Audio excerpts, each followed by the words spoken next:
Marami nang nauusong content online, kaya para mapansin, dapat extra effort. Ganyan nga ang ginagawa ng mga content creators na nag-AI live at kumikita ng pera. Ano ba yung Artificial Intelligence Live Streaming o AI Live at bakit nauhumaling ang mga Pilipino rito? Alamin sa special report ni Darlene Kai. Nagkalat din ba ang mga ito sa newsfeed nyo?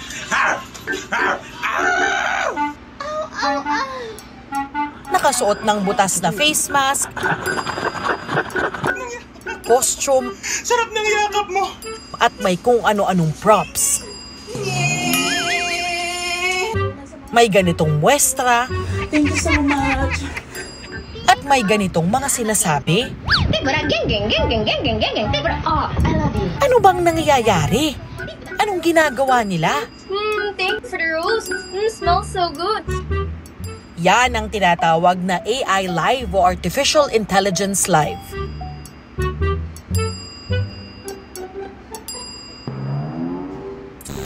Hi, welcome to Maldives. Isa ang 30 taong gulang na si Madeline sa mga content creator na gumagawa nito. Mas kilala siya bilang Rambunat sa social media. Think of that. Rose, rose, rose, rose. Nag-start po kasi siya, nagduduet po ako ng mga video. Okay. Tapos, iyon po yung una kong dinuet, yung rambutan. So, ayun, napag-isipan kong ibahin yung word.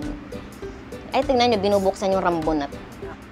Higit 1 taon na niyang ginagawa ang pag-AI live. Araw-araw, nasa 6 na oras daw siyang nagla-live stream.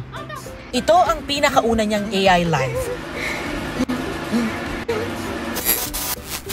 Hanggang sa nilagyan na niya ito ng sarili niyang twist at nabuo na ang persona o character na si Rambunat. Si Rambunat po kasi, medyo mahina ulo. Ayun. So, lahat po ng salita, binabaliktad po niya. Ayun. Doon po kasi ako nakilala. Pag po may nagbibigay ng gifts, re-reactan ko po. For example, may nagbigay ng roses. Thank you for the roses. Smells so good. Ang bango ng bukalkal mo. Ganun.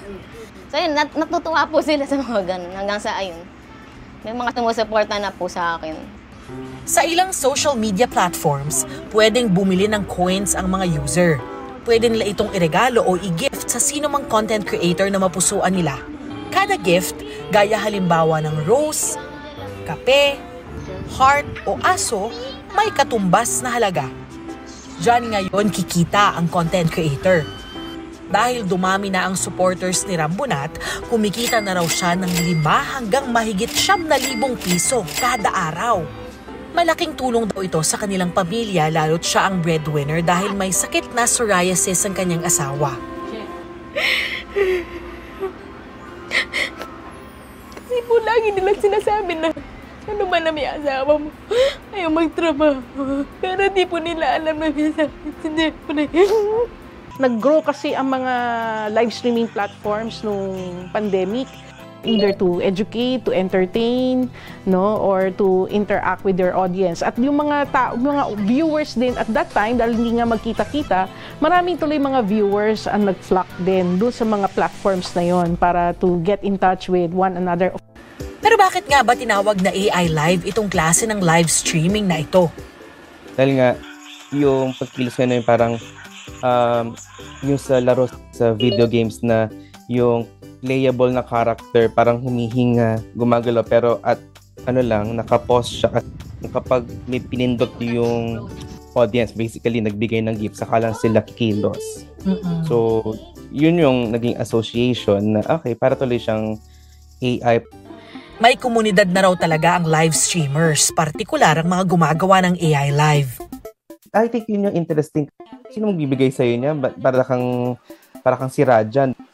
Dahil parang isa sa goal ng AI Live, syempre maka-entertain din ng tao. Dahil nga creator sila di ba? Content creator. So, they make content for other people. So, syempre, yung other people, yung audience, so, makiki-engage din. O sige, kakagat kami dun sa AI Live mo, magbibigay kami ng gifts. Kasi sabi mo, pag nag-send kami ng sticker ng TikTok, kakanta ka or what, kung ano man, di ba? So, may gagawin kang kakaiba.